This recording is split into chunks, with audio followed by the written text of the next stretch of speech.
Greetings. Happy Monday. I am Nicole Everett, the host of Conversations with Nicole, a talk show based here in Tallahassee, Florida, focused on connecting the community through conversations. And it is Monday, September 7th, 2020, and it's what I call Man Up Monday. This is an opportunity for us to have an interactive conversation, you and I and my guests. And I have a very special guest joining me tonight.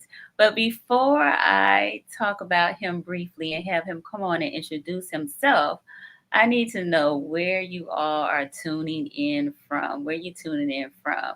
I see you, Daniel James. Happy Monday, tuning in here from Tallahassee. I appreciate it. For those of you who are chiming in, please let me know what city and state you are viewing us from. We are live on Facebook, of course, but also live on Roku. Conversations with Nicole is now part of the Greater Works Network family. We launched Greater Works Network 3 weeks ago.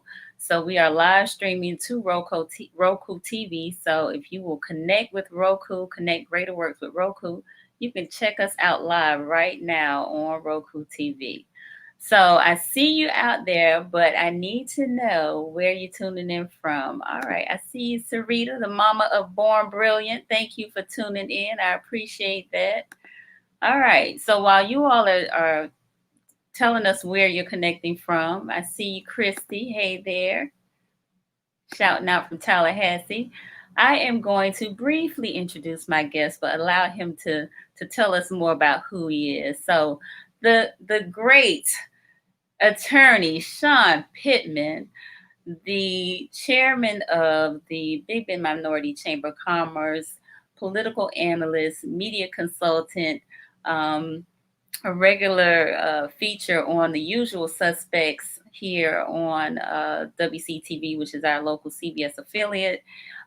He has the Sean Pittman Show, which is one of my favorites. I love the Sean Pittman Show. And he is former president and chair of the Orange Bowl Committee. I know I just introduced him, but I'm going to have him introduce himself. So y'all welcome with me, Mr. Sean, attorney Sean Pittman. Yay! How you doing? I'm doing great. I'm on Conversations with Nicole, so that means that means we have to have a conversation, right? That means we have to have a conversation. Absolutely. Happy to Absolutely. do it, and thank you for having me. And happy Labor Day to you and all your viewers from Absolutely. all over the country. It's been a great day here in Tallahassee, Yeah. so I hope everybody has had a great day. So thank you and for having me on tonight. My pleasure. My pleasure. So, for those who don't know, attorney Sean Pittman, tell them where you're from, what you do, who you are. Well, let me try to make that brief. But I grew up in South Florida, a little town called Riviera Beach, affectionately titled as the Raw. The Raw. You have to get to know somebody from Riviera Beach and ask them about that. And it's if you're ready for a pretty long conversation, they'll tell you. Okay. But I came up to Tallahassee for school and pretty much never left. Went to undergrad here, went to law school here. Did leave for a few years to Miami, but migrated back, and it was the best thing ever happened to me because I met my wife here, and Yeah. I'm not sure I would have met her if I had not come back to Tallahassee, and then there's I started my law firm in Palm Beach before I moved back, and I worked for Governor Childs for a couple years. I worked as a staff attorney in the legislature. A lot of people wonder how John Thrasher and I got really close. John Thrasher being the president of FSU, but we got close because he hired me. He gave me my first real job, I would say, as a staff attorney in the House of Representatives. Nice. And after that, I started my firm in early 2000, and next year the Pittman Law Group will have existed for 20 years. Wow. So, and then there's the dash in between me starting it and the whenever it's over, but that dash is heavy because we've been busy for 19 plus years growing a statewide firm. We have an office in Miami and Mm-hmm. in Riviera Beach, where I grew up, and Mm-hmm. here in Tallahassee. So it's been very, very busy. I've been lucky to have wonderful people working with me. Been very fortunate to hire great lawyers, to hire even great interns that Mm-hmm. become lawyers. Yes. It's been a it's been a great time growing in a firm that you created. In the Mm-hmm. middle of that, in 2007, I ended up sort of slipping on creating a public relations firm, which is Mm-hmm. called ESP Media. Yes. And that firm has been around since 2007.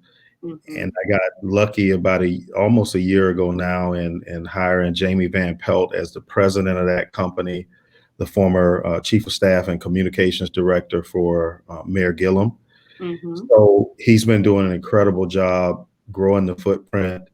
And so we've been busy. We've been busy. I've had the opportunity to work in Atlanta and DC and Miami and Palm Beach and Fort Lauderdale and throughout Florida, and now in Virginia now as well. So we've had a great run at it. And you know, I often hear in the nighttime and early in the morning that God is not finished with me yet. So I'm still waking up with dreams that I had that I need to fulfill. And so it's been a great ride. So Awesome. anyway, those are the cliff notes. Well, hallelujah for that. And I believe there is still much work to be done. Now, I'm not gonna let you slide that easy. You missed one big one that I thought is notable, and that was president and chairman of the Orange Bowl Committee. Oh So, yeah, that's in that dash. all right, well, tell us a little bit about that experience.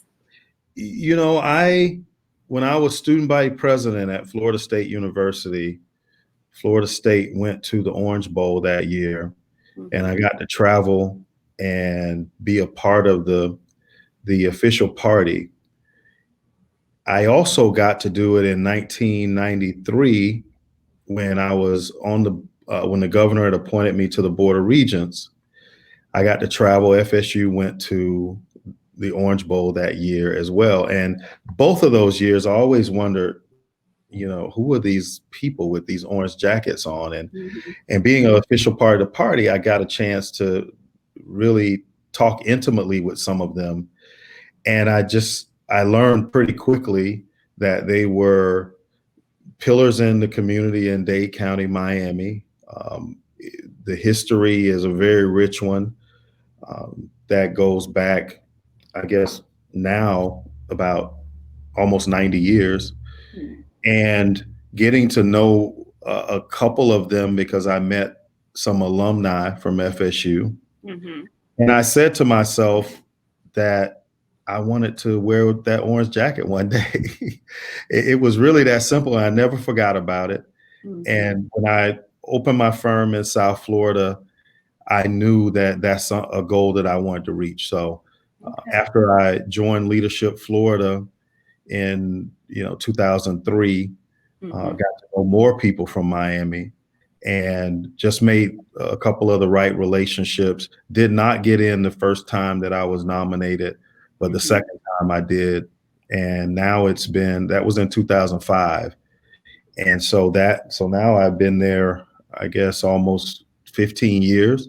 Wow. And in my 11th year, I'm sorry, in my ninth year, I was elected what would eventually be president. You actually you get elected as second vice president, and Mm-hmm. so I ran for second vice president and won eventually, Okay. and then the rest is history. It takes about 4 years to rise to the presidency, so it was a busy 5 years. Okay. Just ask my wife. It was a I'm busy five sure. years. I'm Yeah, sure. I'm but it's one sure. of those things I really, really enjoy because not just because it's the top of college sports, college football, uh, and I'm a lover of college sports, particularly football. But we do amazing things in those three South Florida counties: Palm Beach, Broward, and Dade. Just Right. amazing things for the community, and amazing things for athletes, for young athletes, for female athletes. The programming is just phenomenal, and it allowed me to sort of learn from a national basis how this college football thing works. And because of the positioning, it helps, you also have to be very, very close with athletic directors all over the country. So I Mhm. got a chance to get to know some amazing athletic directors and really dive into their lives and what they go through, coaches as well as presidents. So it has really made that part of my life pretty rich, and I enjoy it. People ask me all the time, how do you get Nick Saban on your show, and how do you get Dabo Sweeney and just some of the big names that we've had, particularly in sports. And I owe all that to Orange Bowl. Has very little to do with Sean Pittman, other than the fact that I meet him and I adopt him and I don't let him go. And so it's been an amazing ride, really has. Awesome. Well, a mutual friend of ours said that you must describe the impact you had in the Palm Beach County through the Orange Bowl, and that would be Mr. Daryl Jones. Oh man, what a great memory he has. Uh, well, Palm Beach County, we sort of had a toe into Palm Beach County, and because I grew up there, I was the first. I'm sorry, Tallahassee. Orange Bowl gives Palm Beach credit for me. So I'm the I'm the first non-Miami person elected as president of the Orange Bowl committee, Mm. and so they say I'm the first Palm Beach president of the Orange Bowl committee, Oh, and and we have this program called Legacy Gifts, where we find parks that are dilapidated and need some attention, okay. and we adopt them, and we partner with a local government to retrofit them and make amazing fields and track and everything that's a part of a great park. Okay. And in my presidency, probably the most important thing I did was I brought legacy gifts to Palm Beach County, and we did a $3 million park in Belglade. Oh, And if wow. you know, and if you know anything about the Glades, you know that it is, there's been some amazing athletes to come out of the Glades, and they needed they needed a top tier park, and we were able to break ground. We were able to break ground during my presidency, and right before the end of my presidency, we were able to break ground on it, and ESPN came and did a big special on it that they ran during the playoff game that year. Nice. And now we're doing a second phase of it with a building actually on the property. So Wow. I can tell you right now, the folks from Belgrade really appreciate it. Their athletes that leave there now have a state of the art facility to come back and have camps. Nice. The county now has a state of the art facility to draw people there if they choose to do it, and I know they do choose that. They do choose to do that. So it is a amazing program, and if you can think, we also bring in partners. The Dolphins, the Miami Dolphins, came in with $100,000 for it. There's a foundation called a Quantum Foundation down in Palm Beach County that came in with a couple $100,000. Wow. So we were not only able to put our money on the table, we were able to infuse money from the county and other private and charitable interests in order to make that whole thing work. So, I can't wait till the second phase is done. I might put my cleats back on and run out Oh, there and see if it really works. well, that is quite commendable, Sean. And I don't know if I would advise you put those cleats on, though. I don't either. All right, cool. So listen, For those of you who may not know, Sean is quite the businessman, and he is very concerned about minority business. So, I know you can't see, but I am representing All right. the BBM I appreciate that. tonight. Our Okay. president, Antonio Jefferson, would probably fall out his chair right now, being very, very happy about that. Good deal. Good deal. So tonight we're talking Black business and economic development, as well as minority participation in government contracts. So let's dive into Black business and economic development. So go ahead. No, I'm gonna let you just I don't even know where you want to start there. just Uh, dive in. Just so well, recognize, when we talked about what we were going to talk about today, I know that there's been something that you've been working on, that the Big Bend Minority Chamber has been working on with the local government to um, there have been some recommendations that have been made to our local government for some new policies, some correction to some of the systemic barriers that minorities have had in the past. So we can tackle it from there. yeah, I think that this issue is not just a Tallahassee issue. So, I think it can apply across many communities. yeah. So you're right, Nicole, and you know and when I say we, I mean Antonio Jefferson, the Big Bend Minority Chamber, and we've even brought in the Capital City Chamber and other folks who have great interest in seeing that minority and particularly Black businesses have the opportunity to pull themselves up. And we thought that this moment where we are seeing police brutality sort of rise to the level that everyone, the whole world, is paying attention to what's going on in America. What's going on as it relates to race relations in America. And when you obviously, it's been a topic of conversation for months now as it relates to George Floyd's and Ahmaud Arbery and Breonna Taylor, and now you've got Mr. Blake, and you've got so many. These instances have not stopped. Right. And but what we're sort of suggesting is that those things are problems. They're big problems, but they're a symptom of a greater problem, right?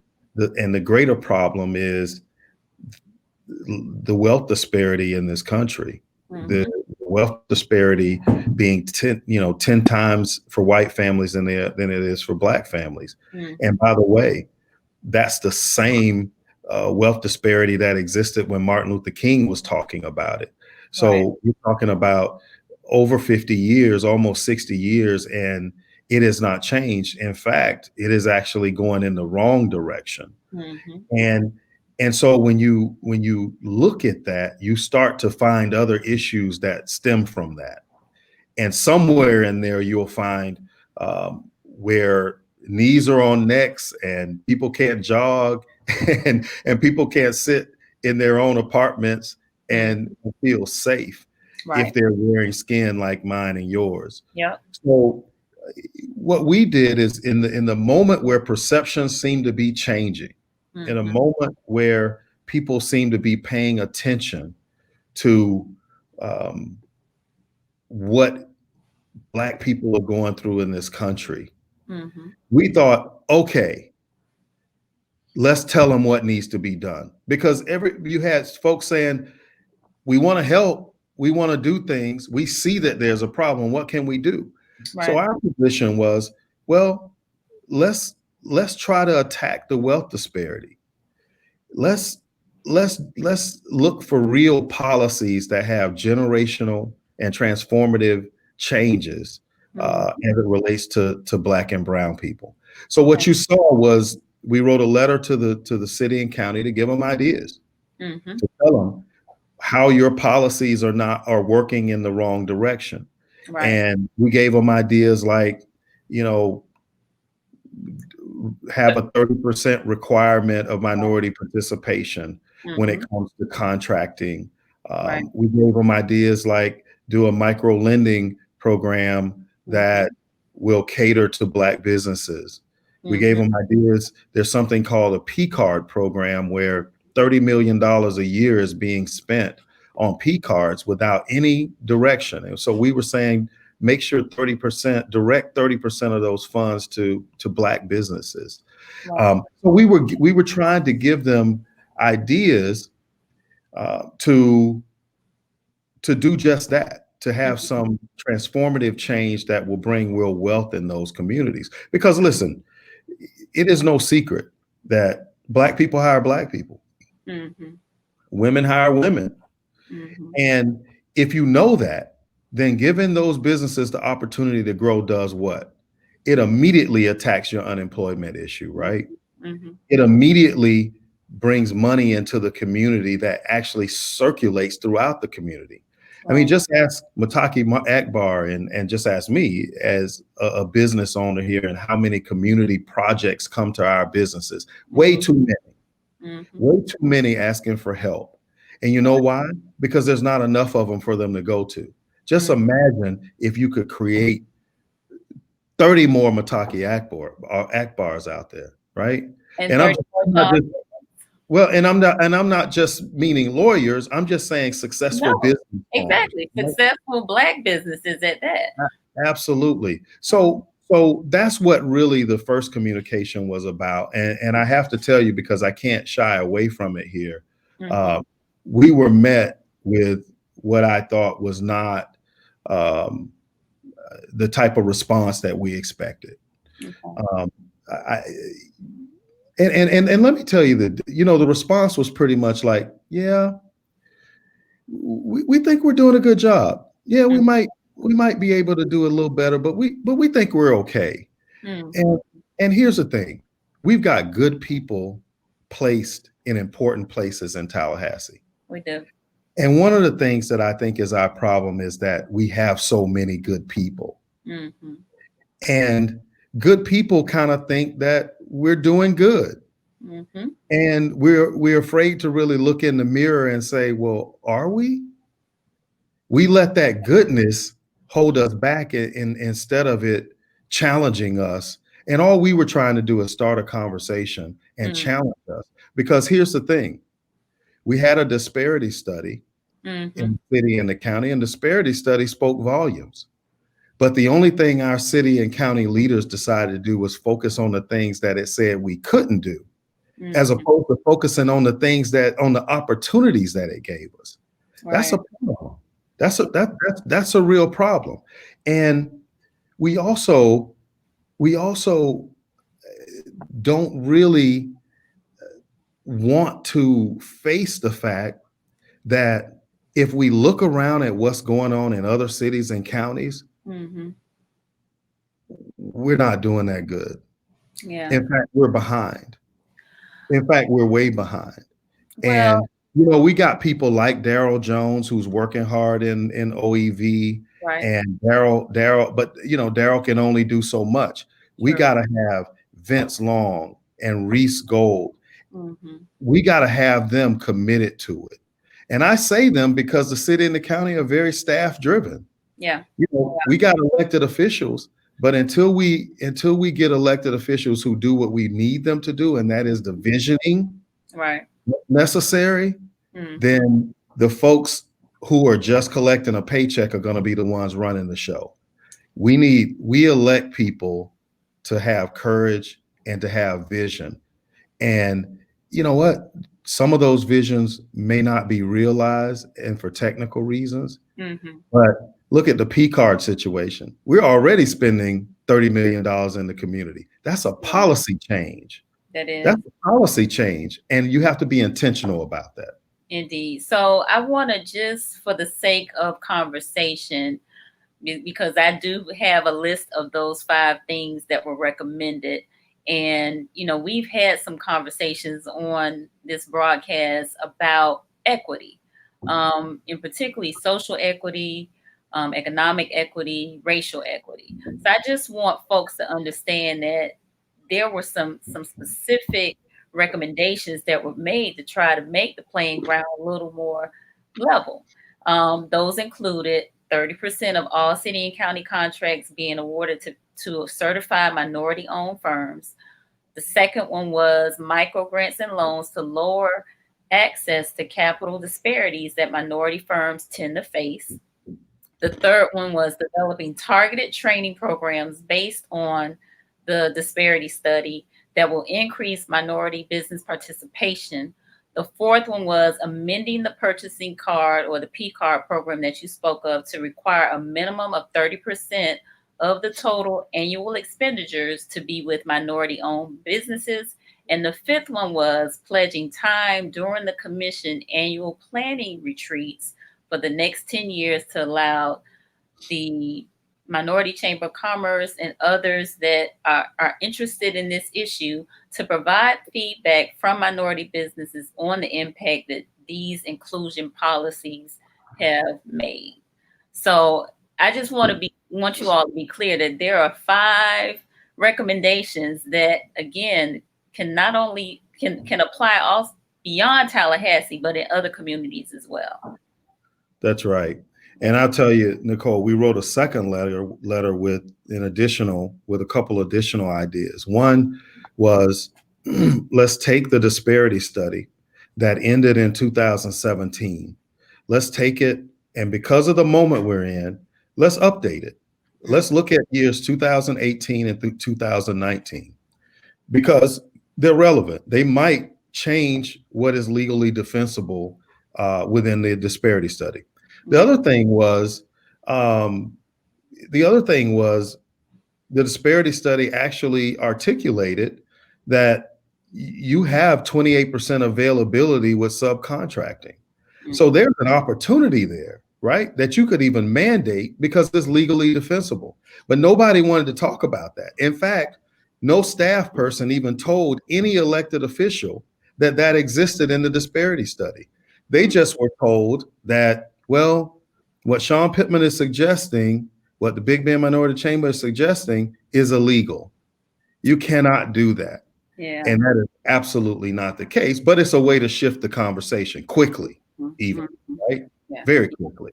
Sure. And so, and then the third thing is, you know, we gotta shift our mentality here. Mm-hmm.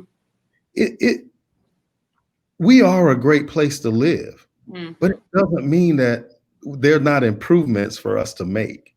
Yeah. And you can't get offended because you have people that are willing to fight for changes that will sort of change the way we live here. I mean, listen, it was, you know, when the New York Times wrote a story that said that that Tallahassee was one of the most segregated communities as it relates to where rich people and poor people and Black people and white people live in the country. Yeah.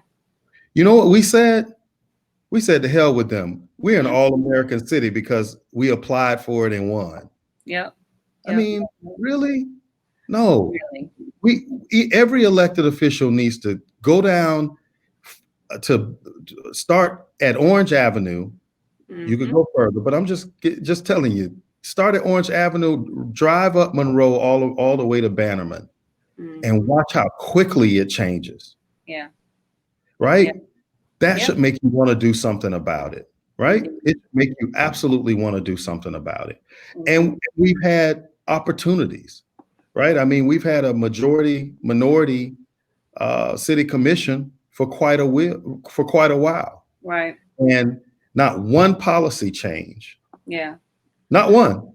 And even though they were being pushed to make those with suggestions of what could be changed. Mm-hmm. Right? So there's a lot of work for us to do. And by the way, I will say this again. I think we got the right people in place to do it. Mm-hmm.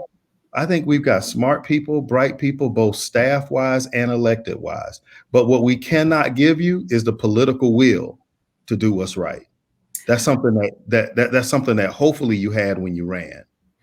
So a couple things I want to interject. I definitely want to recognize County Commissioner Bill Proctor. I think he's been singing this song for more than 20 years in various sectors. And not that I always agree with Proctor's methods, but I mean, the things that you've outlined here are things that line up with some of the things that he's been saying for many years. So I just wanted to interject that, and not that you need to speak to it, but I No, want the I would public love to. knowledge. He's been down this road screaming and shouting, help Black folks for quite some time. Yeah, he has, and listen, we went to Bill, and Bill was very supportive of everything we wanted to do. I actually wish that he had been present at a meeting though when Nick Maddox made the motion to take $7.5 million from the CARES Act dollars to actually do the micro lending piece Mm, that the half-cent sales tax commission agreed to, back in 2014, I think, right? mhm, Nick mhm, Maddox made the motion, and you could hear a pin drop. mm, Nobody in the room would second the motion. Now, mhm. Bill wasn't there. If Bill was there, I think we know what Bill would have done. Right. It would have had an opportunity likely to have a conversation. Mm, But this is what I'm saying about the mentality that we're dealing with now. Though the CARES Act dollars, mhm, that was free money. That was money that also would have had to been on the street in 5 months. Can mm, you imagine the infusion of $7.5 million to our Black businesses in Tallahassee over a 5 month period? And instead of doing it, they came with every reason not to do it. mhm. The first Yeah. reason was, well, we'd have to return anybody pay the loan back, the money would have to go to the treasury. Mhm. Who cares? Who Right. who cares that it would have to go back to the United States Treasury? We had an opportunity to infuse an amazing amount of money in a short period of time for people who, by the way, disproportionately impacted by COVID. Yep. And Indeed. we did not take the moment to do it. And that's the thing that we have to change too. We got to seize moments. Yeah. And so what did we do? We did what we typically do. We said, well, I'm not sure about that. I'm not, let's do this. Let's bring it back in September and put it on it as an agenda item. Yeah. Okay, yeah, let's do that. But here's the thing, Nicole. Here, watch this. Pay Mhm. attention to it. Okay. If and when it comes back in September, Mhm. they have to find the money. And Mm. it's going to be like, well, we all want to do it, But we but don't there's, have money. Yeah. I Yeah. don't have a crystal ball, right? I'm just Yeah. telling you. Right. I hope I'm wrong. I Okay. hope I'm wrong about that.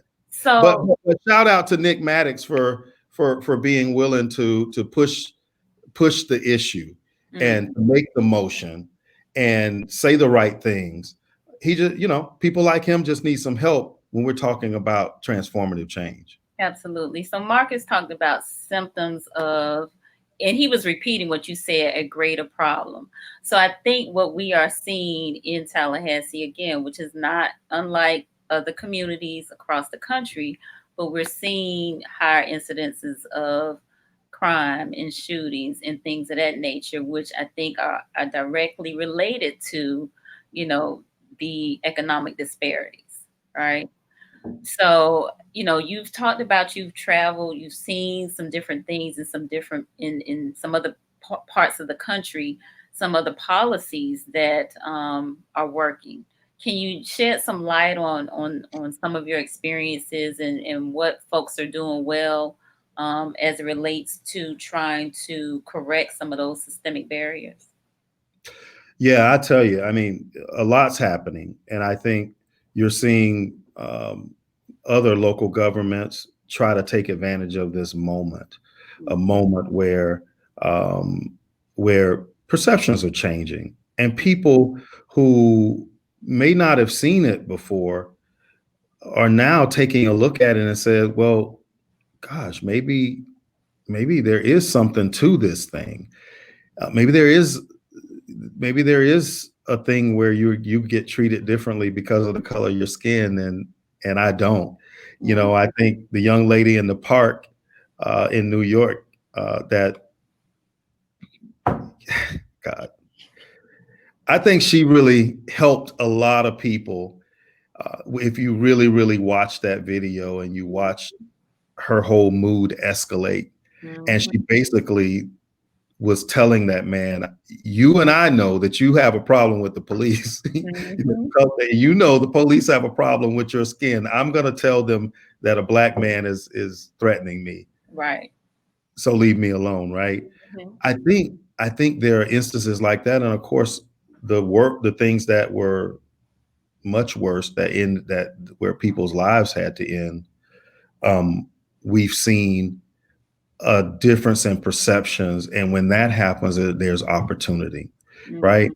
So you look at Asheville, North Carolina, where the city decided to put a package together that's called reparations. It's not reparations the way people talk about it now, Mhm. but what they decided was, we're going to take a 12-month period, and staff, we want you to go out and deal with these number of issues: healthcare, uh, access to capital, Mhm. housing, all these real issues as they relate to uh, just everyday living.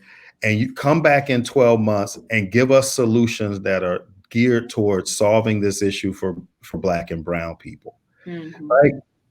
That's intentional, right? And we could probably answer some of those questions right now. They're not moving as fast as I think they should, but they have a directive, Yeah. they have a deadline, and Mhm. they have a time of implementation. Mhm. Mhm. That's intentional, Okay. right? Yeah. Look at and look at some of the areas around us, right? When we talk about minority participation, uh, Mhm. Pensacola has a higher minority participation than we do, that they just enacted. And in fact, I think they even made it mandatory. Jacksonville's higher than we are. Tampa, Orlando, Palm Beach, Fort Lauderdale, Miami, So, Sean, Gainesville. have you studied this at all to find out how they're able to do this? Yeah, they vote to do it. Mm. All it takes is an elected official to come say, I want to change this ordinance. Mhm. I want to change it. Now, don't get me wrong. The disparities, they have done what they thought the disparity study allowed them to do. So in Mhm. some areas they've gone up to 14%, some Mhm. areas they've gone up to 7%. And Darrell Jones and OEV, they're activating some of that. Mhm. But there's other opportunity there that we need to move on. We need to move on the P card situation. Mhm. We need to go to at least a 28% subcontracting requirement. And Mhm. then we need to enforce the subcontracting requirement. We need to enforce it, because one of the things that's happening in Tallahassee, and this is a big reason why we're way behind a whole lot of areas around us. We're way behind because we don't have enforcement, I was right? going to inquire about that because I was told that contractors can just check a box to say they made a good faith effort, That's and right. no there's no enforcement or no validation or None. verification that None. they did make a good faith effort. There's none. And I know that that's one of the things that OEV is trying that OEV is trying to do now, is put Mhm. together a good plan for enforcement. Because if you got good enforcement, then the program is working the way it's supposed to. It's Right. supposed to work where, as a minority, as a subcontractor, Mhm. that you're partnering with a big firm Mhm. and you're learning from that big firm. And Mhm. in some time, you are supposed to become the big firm, Mhm. right? You're Mhm. supposed to graduate from being able to qualify as a subcontractor. Mhm. That doesn't happen in Tallahassee. Yeah. And it should not be okay that it doesn't. But that's where I'm saying we're such good people, Mhm. and we do so many good things that we don't even doubt ourselves that we're doing the best we can in areas that really make a difference. And what really makes a difference is areas that close the wealth disparity gap that, by the way, is the same today as it was 50 years ago. And look, just go back to the March on Washington a week ago. Mm-hmm. Those speakers, you could have put them back 57 years ago. You could have switched it. And but for Martin Luther King being Right. at the one here and that being a little strange, Right. they were talking about the same issues. They were making the same points. And that's got to be, I don't even know the word for what that should do for all of us who pay attention to that. Yeah. That tell us that we haven't changed very much. Mm-mm. In 50 some years, that's deplorable. That's deplorable. So, and by the way, again, I think we have the right people in place that just need to be able to see it. Mm-hmm.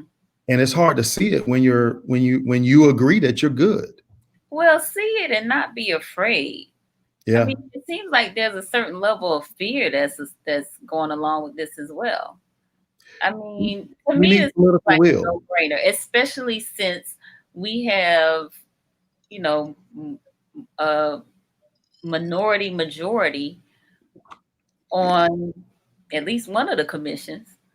So yeah, I don't know. I don't know. Well, you gotta, our folks gotta have the political will. Yes. And that's not that's easier said than done. Mm-hmm. And we gotta get back to having extraordinary leaders who reelection is not the thing that they worry about the most. We got to get to the point where what they worry about the most are the people that voted them into office. Right. And and that means that you're doing something that is the right thing to do and may not be the easiest or the most popular thing to do Mm-hmm. amongst the people that you're working with every day. That's hard. It's very, very hard. And so I don't say these things thinking that it would be easier for me if I were them. It wouldn't. But I'm not running for office either. I'm not, right. I mean, I'm not. I haven't decided that I want to be the one to work for you in that way. True. So the people that decide to do that, we take for granted that you're going to be willing to come to the table at the right time and say, hey, I want to change this ordinance. I want to put some teeth on our enforcement. I want to make sure that when businesses come to this community, that they don't just make all our money and leave here, that they leave some here, they connect with some of our own here, Right. and that we're making sure that dollars that are spent here are circulated here. Yes. And that's what we're not doing. Mm-hmm. And I think we have great things going on in Tallahassee, but if you go and really start evaluating them, you're gonna be disappointed if you think that that people that look like you and me are involved. For sure. For sure. So we had a question earlier that I did not put up, but Marcus wanted to know, where did the passion for championing, that's what it's supposed to be, championing the advancement for minority business originate? And I think he's just talking about within you. Well, because when I started my firm almost 20 years ago now, I knew what I needed, and I wish it was here and available for me. I should be much further along than I am right now. And probably if I look differently, I would be. But by the grace of God, I'm still, I still work hard, and we still have great businesses that are doing great things. But I can see beyond the horizon that I ain't done nothing compared to what I want to do and what I think I deserve to do. Wow. And I'll tell you, the other piece of that, Marcus, is that, Black people pay taxes too. Mm-hmm. Right? I mean, our tax dollars that are going to these companies that come into Tallahassee and Leon County, that's part of our money too. Mm-hmm. So why shouldn't some of it circulate throughout our community and help us grow our businesses? Yes. so that our businesses that largely are in our neighborhoods, so that they help grow our neighborhoods. Mm-hmm. I mean, if you live on the south side of town, you got to get in a car to go anywhere to get anything essential. True. And we've been talking about that for over 20 years. And Mm-hmm. I'm sure longer than that. Yeah. When Yeah. people come into this community, they fly to our airport. When they Mm-hmm. fly to our airport, they have to come through some things that don't look that pretty Right. before they get to where they're going, likely. So Mm-hmm. that's not just our issue. Right. That could be an issue for the majority businesses, Yeah. right? I Yeah. mean, Sue Dick and the Tallahassee Chamber ought to be screaming that out Mm-hmm. of the top of their lungs. And if our neighborhoods become the benefactor of that, then so be it. Yeah. But right now, we have a moment where people can see what we've been saying. Mm-hmm. Then why shouldn't we turn that into policies Yeah. that actually help change things for a generation? I mean, Absolutely. that's where it comes from, though. Okay. And I hope that there's some other folks who will join in and help, so that it's not just coming from me and the people I work with, but if you're out there and you're close to an elected official, you should be texting them right now Yeah. and say, "Hey, what are y'all doing to advance the ideas that you've been given? How Mm-hmm. can I help you?" You Absolutely. know, that's that's where we need to go. We need to start a movement for our community because people are doing it in their communities. True. So Michael Cork had what I thought was a good point. He said there has to be an acceptance that there is room for improvement and not just the rotation of political managers of the same system. And then our former city manager, Anita Favor, says, Sean, in the past, good faith effort was monitored and enforced. When did that change? Maybe when Anita Favors left. uh, Listen, Anita, that's my answer. But I don't know all the details of that. What I will say, the result is that we don't have businesses growing, Black businesses and minority businesses growing within the program the way it should be. And so one of the problems with that is that it's not being monitored. There are folks that are, I mean, even in my own case, Anita, I have a company that is partnered with a really big company, and it was hell trying to get them to satisfy the requirement. Mm. And but for knowing the right people to call and pushing the right buttons, I would probably still be challenged with that. Wow. So I think if and when that happened, I mean, look, OEV acted swiftly. Everybody I talked to acted swiftly, but not everybody knows how to reach somebody, How to right? advocate. Yep. It's got to work as a policy and Mm. as a system and a process. It Right. shouldn't be because you know the right person to call. Mm-hmm. Absolutely.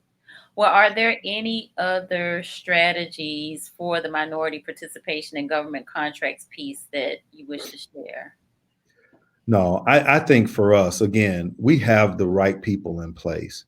Mm. We've got smart and capable elected officials, smart and capable staff members of both city and county. We have to have an attitude change, and that attitude change has to give us the ability to know that from time to time we got to look in the mirror. Yeah. And from time to time, we got to see what's going on around us. And I think that's where we are. We need to look in the mirror and we need to look at what's going on around us. And it didn't take me long to see that we were way behind. And by the way, you can see from the letters that you have that I've actually told them that. And I will say this, we've had a couple good meetings. I don't want to act like they're not doing anything. Yeah. Diane Williams Cox called a meeting. We had a great meeting with her and the lawyers from the city and the county and Blueprint, and we talked some of this through. Um, Elaine Bryant had a meeting with the city manager and OEV. We've had some conversations, and you know what? I will say this: conversations with Nicole, that our goal with the BBMC, Antonio Jefferson and I, we wanted to start the conversation, and Mm. and the conversation has started. But Good. now it's about action. That's right. And I just, and there's some opportunities here. I think we missed a golden opportunity with not using the CARES Act dollars in the way that was recommended. We didn't have the courage to do that. We didn't have the courage to even talk about it. But that's a missed opportunity. But there are some other opportunities that we can dive into, and it just takes a visionary.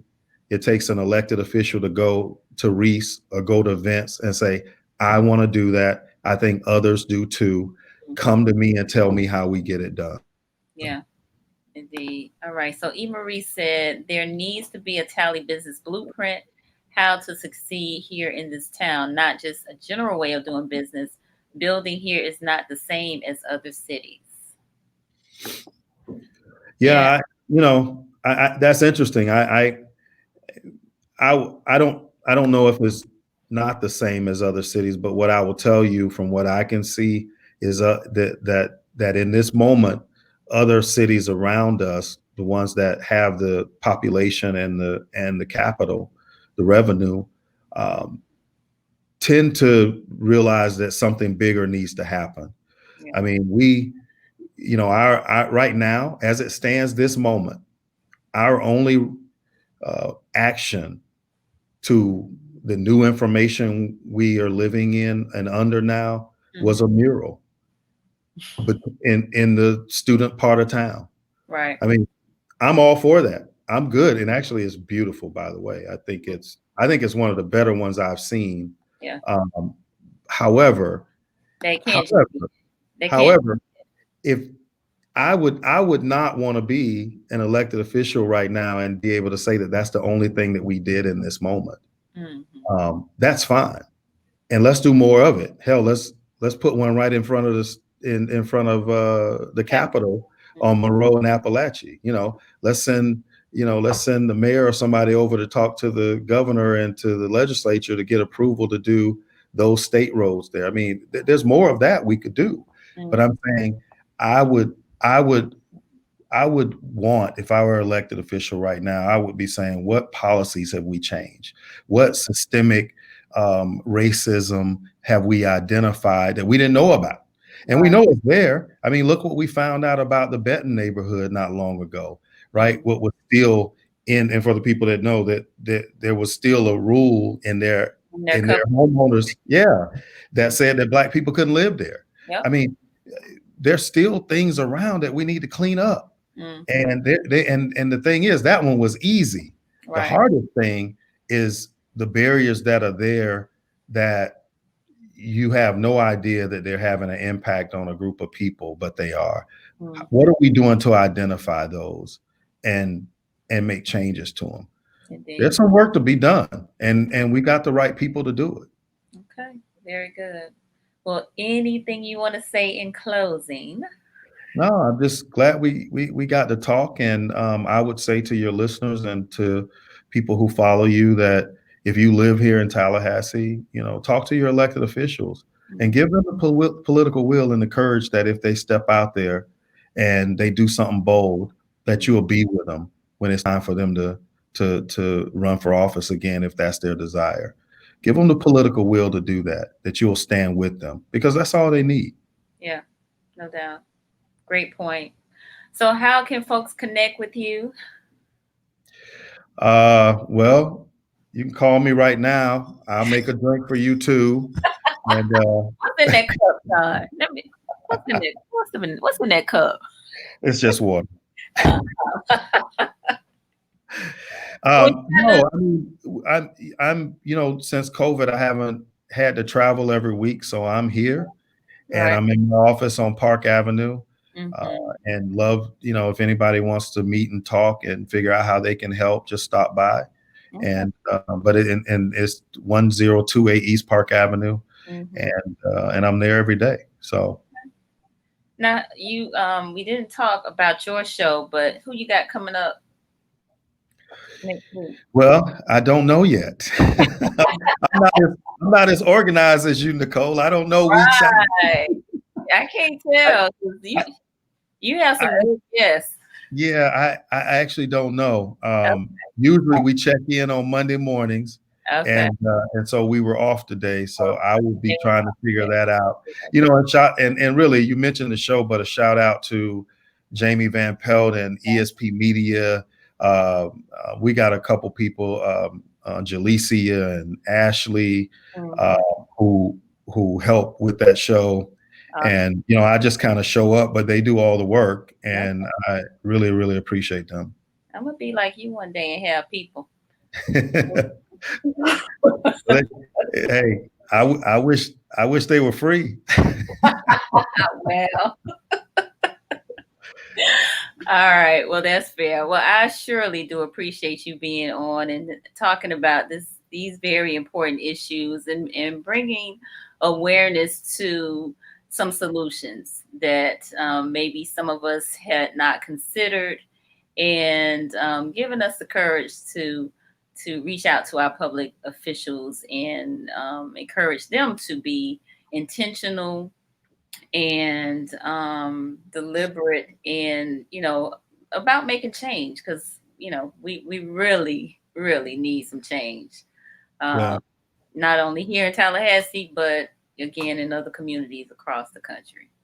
Yeah, and I got to tell you, it takes courage. I mean, I remember when we first sent the letter out. I mean, Jeremy Matlow was, the first one to call and say, you know, I like these ideas. Can we sit down and talk about it?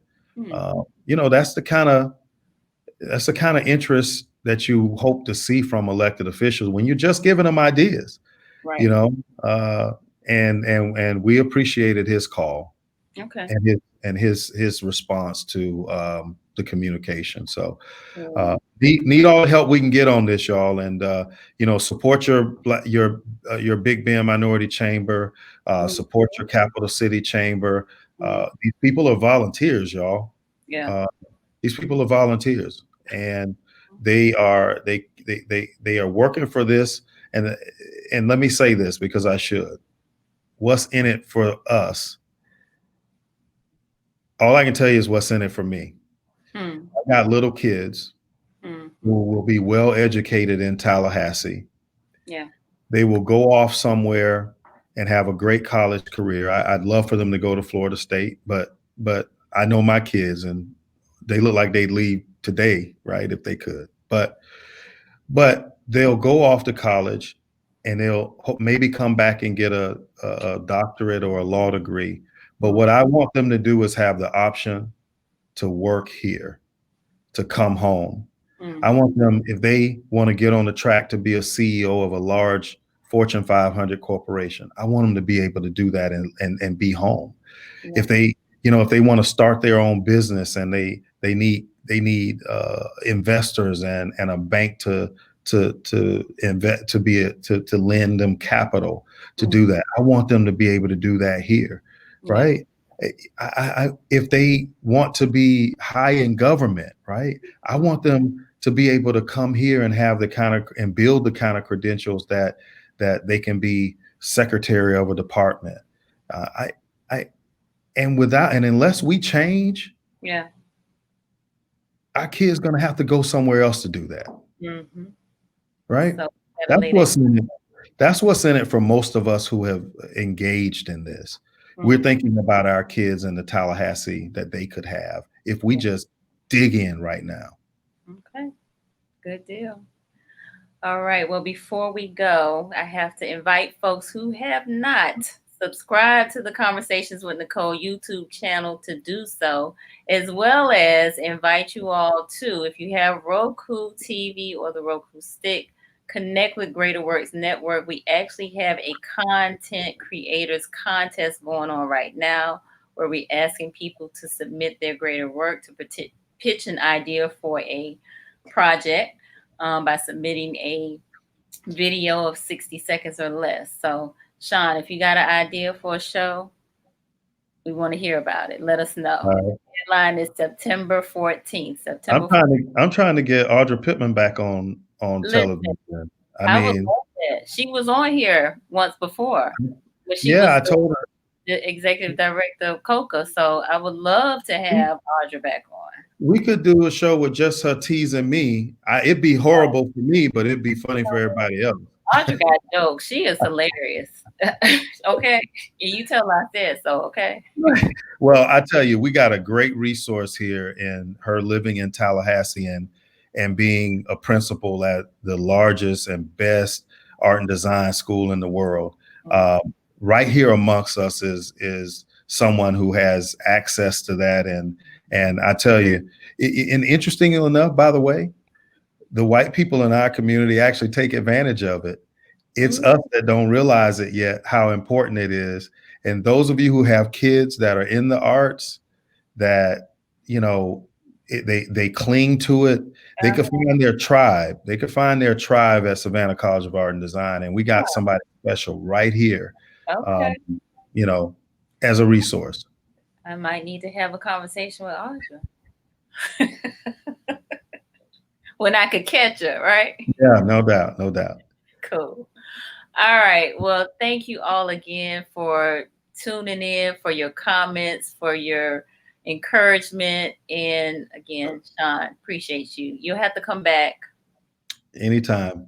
Anytime. All right. All Listen, right. thank you. All right. Have Take care, Nicole. We appreciate you. My pleasure. Thank you. All right. Okay.